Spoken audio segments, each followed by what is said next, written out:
What's going on, everybody? Welcome back. Today we got a fun, brand new issue number 1 for you. Ryan North, Marvel Comics, they're doing a soft little reboot of the Fantastic Four. And after most recently getting their powers back, the Fantastic Four is back in action. And with the world still controlled by Doom, all transpiring in the events of one world under Doom, the Fantastic Four, they take the fight to him. Now that they got their powerhouse back, now that Ben is back, the Fantastic Four, they do not hesitate. And as they battle against Doom, Doom would say that after all I've accomplished, after everything that I've done, you dare risk a direct attack against your Emperor, against Emperor Doom. I thought that I taught you guys a lesson. When I took away Ben's powers, I thought you guys would understand. And we see that the Fantastic Four, they get some licks in. Ever since he's become Emperor, nobody has laid a hand on Doom. This is where he tells them, the four of you, you keep defying me, each supporting the other in your folly. But Doom, he's been ungenerous to you, too confident in your ability to really correct yourselves. So if you insist enabling in one another in your anti-Doom psychosis, then in his grace and in his mercy, Doom will end them for you. With Doom using his magic,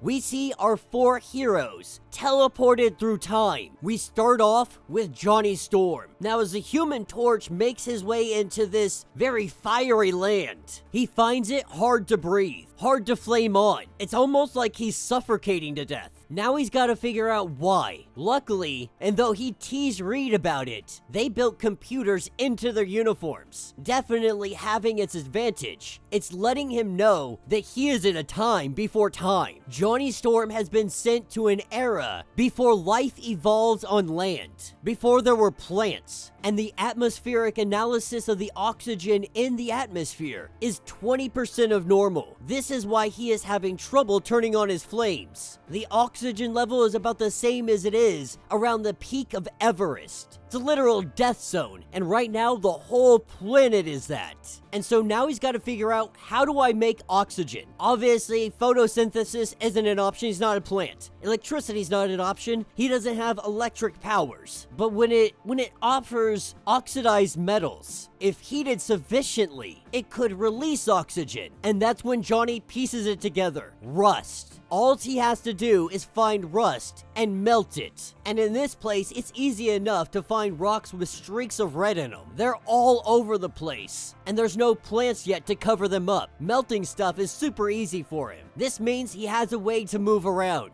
The only problem, it's not enough. But he knows where he needs to go. He's got a destination. He heads for the Forever Stone. The lack of oxygen causing him to be disoriented, almost forgetting what he's supposed to be doing. But he makes it to the Forever Stone. He etches in the time that he's at. He puts in his location, and he waits. This is what picks us up with Ben, the thing landing, and immediately he finds himself facing dinosaurs. And when a second dinosaur comes up, they start pulling him like a chew toy. Slowly but surely, the jaws of the T-Rex are breaking through his skin. And so while he doesn't really want to hurt these guys, he's also not going to be anybody's snack. And so as he knocks these dudes for a loop and they go running, he's pieced together the time era he's in. He's in the dinosaur times. And Ben does the same thing that Johnny did. He goes searching for the Forever Stone. As he looks at it, he can see that Flame Brain, he's already made it here.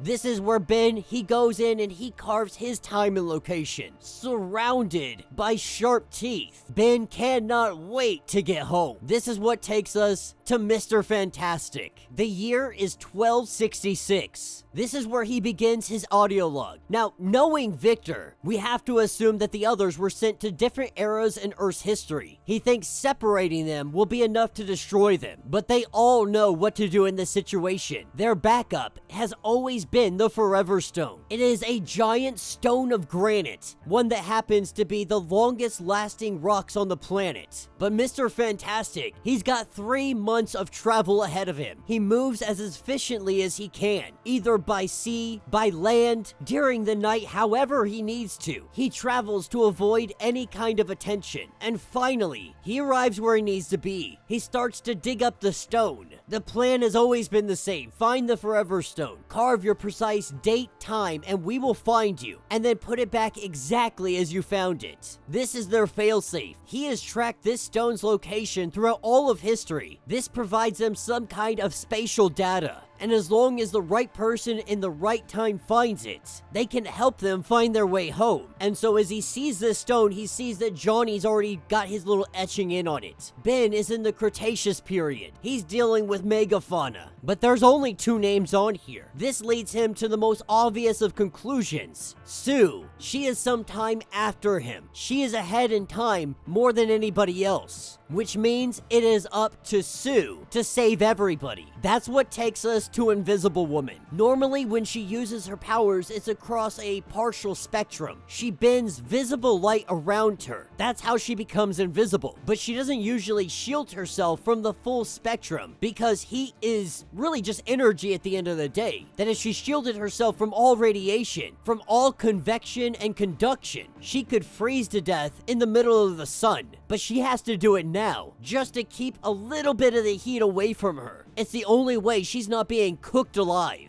She is picking up 7 billion years. The Earth date is the year 7,800,000,000 with no other Fantastic Four signal detected. And as Sue looks around, she's an archaeologist. She studies cultures, language, people. She's even picked up bits and pieces of astrophysics here and there. Enough to recognize that the sun is dying. It boiled off Earth's oceans long ago. And sometime soon, it's gonna consume everything. This is the end of everything. This is the day that Earth dies. And Sue Storm, she is the last person alive on the planet. Her only chance is to find the Forever Stone. The only problem, the computer can't detect the Forever Stone. They had never looked this far ahead for the Forever Stone. They never thought that they would need to. There was nothing ever here. There was no reason to ever be here. And so if there's no Forever Stone, there's no way back. If there's no way back, that means that Johnny, Ben, her husband, her best friend, her brother, they're all going to die. And soon, Invisible Woman will be joining them. And that will be the end of this issue.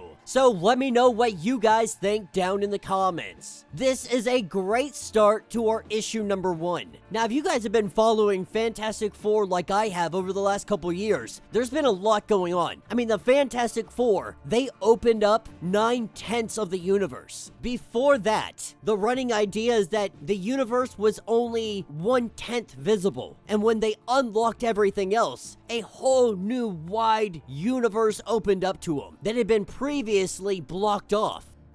They dealt with that. They dealt with Ben losing his powers. We learned that Franklin Richards still has his powers. But Marvel being clever, they made Franklin make himself forget about his powers, except for one night a year. One night a year, he wakes up, his powers are activated, he looks into the future, he sees for the next year what's gonna happen. And the biggest events, the most life-ending events, he alters. He tries not to mess with anything else. If he doesn't have to interfere, he won't. Regardless of the loss of life, he only changes things where it would be like the end of all humankind, where everything would be wiped away. Those are the kind of events that he prevents, and only in the smallest of manners. He doesn't prevent the event from happening altogether per se. He changes small key things so that they can have victory. It's a rather clever way of utilizing him, because even Franklin Richards came to the realization he's too young to have this godlike power. He needed an opportunity to be a kid, because we saw what happens when Franklin Richards, as a kid, is forced to use his powers. He turns himself into freaking Galactus. But our heroes are once again lost. This time, they're lost in time, and everybody made it to the Forever Stone except for Sue, with her computer unable to find the stone. How is it she'll return? How is it? Will any of them get back? It looks like the Fantastic Four children might be called called in yet again to save the day. But let me know what you guys think. Let me know your thoughts. Let me know your theories. If you want to get caught up on everything that is going on with this series, go ahead, check out the link in my description as well as the top of this video. It's going to get you completely caught up on everything that has been going on with this series. If you would like to support the channel, you can always do so by joining the channel membership. Much like Patreon, having multiple different tiers, from $1 to $50 from loyalty badges to comics every single month. Not only are you helping out the channel tremendously, you are getting tons of perks in the process. Now, if you're unable to do this, do me a favor, subscribe to the channel, like this video, hit that notification bell, and with that being said, until the next breakdown.